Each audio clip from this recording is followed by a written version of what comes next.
అసలు మీరు ఎందుకు ఇలా మాట్లాడుతున్నారో నాకేం అర్థం కావట్లేదు. ఇలా నన్ను సెల్‌లో ఎందుకేశారు? అసలు మీరు ఎందుకు సెల్‌లో వేసి నాకు ఫోన్ ఇవ్వకుండా ఎందుకు ఇలా చేస్తున్నారు? నువ్వేం మాట్లాడకు అర్థమవుతుందా? ఏంటి ఇలా మీరు చేయటం కూడా ఒక బ్రతికేనా? ఇలా కరెక్ట్ కాదు. మీరు చేసే పద్ధతి ఏంట్రా? పద్ధతుల గురించి మాకు చెప్తున్నావా నువ్వు? అని అంటూ వెంటనే విహారిని కొడుతూ ఉంటారు. మరోవైపు ఇక వెంటనే వాటర్ తాగిపివ్వగానే నెమ్మదిగా కళ్ళు తెరుస్తుంది. నా కొడుకును అరెస్ట్ చేసి తీసుకెళ్లారు. వాడిని ఎంత బాధ పెడుతున్నారో. ఇదంతా కూడా ఇదిగో ఈవిడ వల్లే. ఈవిడ ఈ ఇంట్లో అడుగు పెట్టడం వల్లే అని సహస్ర అంటూ ఉంటుంది. ఈ దరిద్రం ఇంట్లోకి వచ్చాకే, బావతో ఆఫీస్కి వెళ్ళాకే ఇప్పుడు బావ అరెస్ట్ అయ్యాడు. ఇదంతా దీని వల్లే కదా అని విధంగా అంటూ ఉంటే, అయ్యో అమ్మ అలా ఎందుకు అంటున్నారు?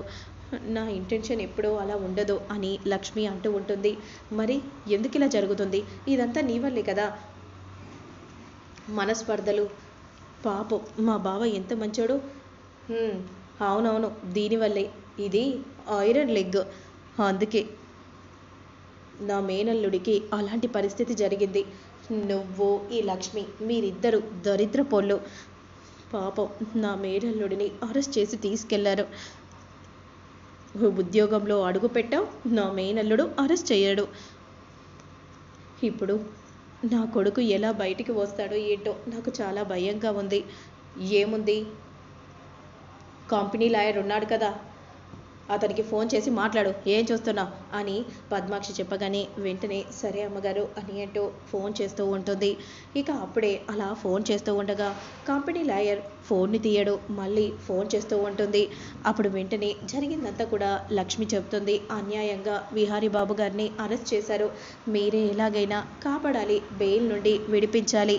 బెయిల్ నుండి నేనెలా విడిపిస్తాను, నేనిప్పుడు ఢిల్లీలో ఉన్నాను అని విధంగా చెప్పగానే ఒక్కసారిగా లక్ష్మి షాక్ అయిపోతుంది. మీరు ఎలాగైనా ఢిల్లీ నుండి రావాలి, ఢిల్లీ నుండి నేను ఎలా వస్తానో రాలేను అనే విధంగా చెప్పగానే వెంటనే కాల్ని కట్ చేయగానే అప్పుడు అంబిక మనసులో ఇలా అనుకుంటూ ఉంటుంది. ఇదేదో చేస్తారని నేను ముందుగా ప్లాన్ చేసి ఢిల్లీకి వెళ్ళినట్టుగా నమ్మించాను అని అంబిక అనుకుంటూ ఉంటే, మనం వెంటనే స్టేషన్కి వెళ్ళాలి, పదండి నేను కూడా వస్తాను అని యమున అంటూ ఉంటే, నువ్వెక్కడికి వస్తావో, కళ్ళు తిరిగి అక్కడ కూడా గుండాకి క్రింద పడిపోతే అప్పుడు ఎలా, మేము చూసుకుంటాం, నువ్వు ఇక్కడే ఉండవు అని పద్మాక్షి చెప్పగానే, అయితే అమ్మగారు నేను వస్తాను అని లక్ష్మి అనగానే, నువ్వు రావాలి, ఖచ్చితంగా వచ్చి తీరాలి, ఎందుకంటే నువ్వు మాట్లాడాలి కదా అనే విధంగా అంటూ లక్ష్మిని తీసుకెళ్తూ ఉంటారు. ఇక మరోవైపు మాత్రం లాయర్తో కాంటాక్ట్ అవ్వటం అది నీ పనే, అర్థమవుతుంది కదా అని లక్ష్మితో చెప్తూ ఉంటుంది పద్మాక్షి. ఇక మరోవైపు వెంటనే రేయ్ ఇతన్ని తీసి వేరే సెల్లో వెయ్యండి అనే విధంగా చెప్పగానే వెంటనే విహారిని తీసుకుని వచ్చి వేరే సెల్కి మార్పిస్తూ ఉండగా, అసలు నన్ను ఎక్కడికి తీసుకెళ్తున్నారు చెప్పండి, అసలు ఎందుకు నన్ను బంధించారు చెప్తారా లేదా అని కోపంగా అడుగుతూ ఉంటే, ఇవన్నీ నీతో చెప్పాల్సిన అవసరం నాకు లేదు అనే విధంగా అంటూ వెంటనే తీసుకెళ్ళండిరా అని అనగానే విహారిని తీసుకెళ్ళిపోతారు.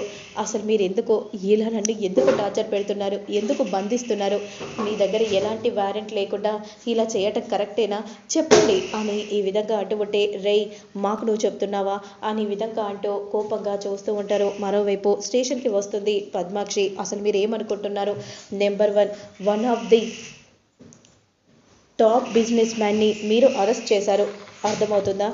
ఏంటి మేడం ఏం చెప్తున్నారు? అవును, అందుకే ఎలాంటి వ్యారంటీ లేకుండా అలా అరెస్ట్ చేయడం కరెక్టేనా? లేదు మేడం, మేమెందుకు అరెస్ట్ చేస్తాం, విహారిని అరెస్ట్ చేయలేదా? అవును మేడం, నిజం నిజం చెప్తున్నాను, నమ్మండి.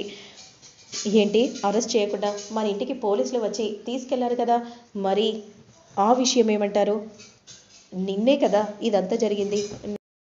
అసలు నిన్న పోలీసులే లీవ్లో ఉంటే ఎలా అరెస్ట్ చేస్తారు చెప్పండి? నిజం చెప్తున్నాను, నన్ను నమ్మండి. అరెస్ట్ చేస్తే మేము ఇన్ఫర్మేషన్ ఇస్తాం కదా అని విధంగా అనగానే, లేదు పోలీసులే వచ్చారు, లేదంటే మీకు శత్రువులైనా కావచ్చేమో, వీళ్ళని చూస్తుంటే మాత్రం ఏదో నైతికంగా పోలీసులే కుట్ర పన్నినట్టు అనిపిస్తుంది. భలే వారమ్మ, మంచిగా చెప్తే వినకుంటే ఇక మేము మా స్టైల్లో చెప్పాల్సి వస్తుంది అనే విధంగా చెప్పగానే ఇక కోపంగా అక్కడి నుండి వెళ్తూ ఉంటారు. ఇక వెంటనే ఫోన్ చేయగానే లాయర్ వస్తాడు. మీరు ఇలా తెలియని వ్యక్తిని అరెస్ట్ చేసి తీసుకొని రావటం మాత్రం కరెక్ట్ కాదు కదా. అరెస్ట్ ఎవరు చేశారు? అరెస్ట్ చేయలేదు. మిస్సింగ్ కంప్లైంట్ ఇస్తే మేమే వెతికి పెడతాం అనే విధంగా చెప్పగానే నాకు ఎందుకో అనుమానంగా ఉంది. వీళ్ళే ఇదంతా ఏదో చేస్తున్నారని. నువ్వు ఆపుతావా నీ సిఐడి క్వశ్చన్స్ అని సహస్ర అంటూ ఉంటుంది. అయినా మాకు శత్రువులు ఎవరు లేరు. ఎవరు లేనప్పుడు అతన్ని అలా ఎందుకు చేస్తారు విహారీని? కానీ వాళ్ళని చూస్తే మాత్రం పోలీసులే వచ్చినట్టు అనిపిస్తుంది అనే విధంగా అంబిక అంటూ ఉంటుంది. ఏమో మేడం, మాకు మాత్రం తెలీదు. మేము అరెస్ట్ చేయలేదు. నా ఇన్ఫ్లుయెన్స్ ఉపయోగించి నేను తెలుసుకుంటాను పదండి అని అంటూ అక్కడ నుండి పద్మాక్షి వెళ్తూ ఉంటే ఏంటి నువ్వు రావా అని అంబిక అంటూ ఉంటుంది లక్ష్మిని. నాకు కాస్త చిన్న పనుంది, కంప్లైంట్ ఇచ్చిన వాళ్ళతో మాట్లాడేసి వస్తాను, మీరు వెళ్ళండి. ఇప్పుడు దాని గురించి కాదు మనము ఆలోచించాల్సింది, ముందు విహారిని ఎలా బయటికి తీసుకొని రావాలా అని దాని గురించి ఆలోచించాలి పదండి అని అంటూ అక్కడ నుండి వెళ్తూ ఉంటారు. నన్ను ఎందుకు ఈ డార్క్ సెల్లో వేశారు చెప్పండి, ఎందుకు ఇలా చేస్తున్నారో చెప్తారా లేదా అని కోపంగా విహారి అంటూ ఉంటాడు. లక్ష్మి ఇలా అనుకుంటూ ఉంటుంది. ఆ పోలీసుల స్టైల్ చూస్తే మాత్రం ఖచ్చితంగా పోలీసులు వచ్చినట్టే అనిపిస్తుంది. అసలు ఎవరిదంతా చేశారు, ఎందుకు ఇలా చేయాల్సిన అవసరం ఏముంది? ఆయన మాత్రం ఇక్కడే ఉన్నట్టు నా మనసుకు చెప్తుంది. నా మనసుకు అనిపిస్తుంది. నా భర్త ఎక్కడ ఉన్నాడో ఎలాగైనా నేను తెలుసుకుంటాను అని మనసులో అనుకుంటూ లక్ష్మి వెంటనే నేను ఎక్కడికి వెళ్ళను, ఇక్కడే ఉంటేనే నాకు తెలుస్తుంది ఆయన ఎక్కడ ఉన్నారో అని అనుకుంటూ ఉంటే మరోవైపు మాత్రం నన్ను డార్క్ సెల్లో ఎందుకు వేశారు?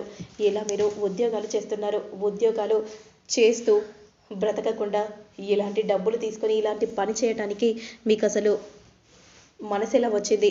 ఏంట్రా మమ్మల్ని నోటికొచ్చినట్టు మాట్లాడతావా అని ఏంటో కొడుతూ ఉంటాడు ఎస్ఐ. ఇక అదే సమయానికి అంబిక ఫోన్ చేస్తుంది. ఎన్కౌంటర్ చేశారా? ఇంకా లేదు మేడం, డే టైంలో చేయలేమో, నైట్ టైంలోనే ఏదైనా చేస్తాం. అయితే గుడ్ న్యూస్ త్వరగా చెప్పండి, అర్థమవుతుందా?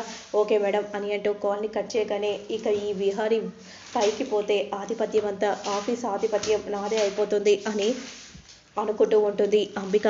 మరోవైపు అన్న కాస్త ఈ ఫోటోలో ఉన్న వ్యక్తిని మీరు చూసారా? నిన్న ఎవరినైనా ఇక్కడికి తీసుకొని వచ్చారా? ఎంతోమంది వస్తూ ఉంటారు పోతూ ఉంటారు, నేను చూడలేదమ్మా. అయితే ఈ ఫోటోలో చూడండి అన్న అని అనగానే ఏమో అమ్మ అంత గుర్తులేదు అనే విధంగా అనగానే ఇప్పుడు లక్ష్మి ఆలోచిస్తూ ఉంటుంది. అదే సమయానికి ఇక అలా కొడుతూ ఉంటే అసలు మీరు ఏం చేస్తున్నారు? కరప్షన్ చేస్తున్నారా లేదంటే ఇంట్రోగేషన్ చేస్తున్నారా? ఏం చేస్తున్నారు? ఎందుకు ఇదంతా చేస్తున్నారు చెప్పండి. ఇలా మీరు తప్పుడుగా చేసే బదులు అడుక్కు తినచ్చు కదా, ఉద్యోగాలు లేకుండా నన్నే అంటావా? నీకెంత ధైర్యం అని అంటూ అలా ఎన్కౌంటర్ చేయబోతూ ఉండగా ఇప్పుడు చేస్తే అనుమానం వస్తుంది, మొదటికే మోసం వస్తుంది అనే విధంగా అంటూ ఉండగా లక్ష్మి లోపలికి వచ్చి మా ఆయన ఇక్కడే ఉన్నారు, ఇక్కడ ఎవరు లేరని చెప్తే అర్థం కాదమ్మా, లేదు ఇక్కడే ఉన్నారు విహారీ బాబు గారు అని గట్టిగా అరవగానే కనకం అని గట్టిగా విహారీ అరవగానే ఆ పిలుపు విన్న లక్ష్మి చాలా సంతోషపడిపోతూ ఉంటుంది. మా ఆయన ఇక్కడే ఉన్నారు అని అంటూ ఉంటే ఎవరు లేరని చెప్తే నీకు అర్థం కదా, ఇంకా చూస్తున్నావేంటి, తనను బయటికి గెంటేసేయండి అనే విధంగా ఎస్ఐ చెప్పగానే వెంటనే లక్ష్మిని బయటికి నెట్టేయగానే లక్ష్మి క్రింద పడిపోతుంది. విహారీ బాబు గారు ఇక్కడే ఉన్నారు నా మనసు చెప్తుంది అని మనసులో లక్ష్మి అనుకుంటూ చాలా బాధపడిపోతూ ఉంటుంది. మరోవైపు మాత్రం పద్మాక్షి కమిషనర్తో మాట్లాడుతూ ఉంటుంది. ఏమైందమ్మా, ఏం జరిగింది? కమిషనర్తో మాట్లాడానమ్మా, కానీ వాళ్ళకు కూడా ఏం తెలియదనే చెప్తున్నారు అని అనుకుంటూ ఉండగా అంబిక అదంతా విని నవ్వుకుంటూ ఉంటుంది.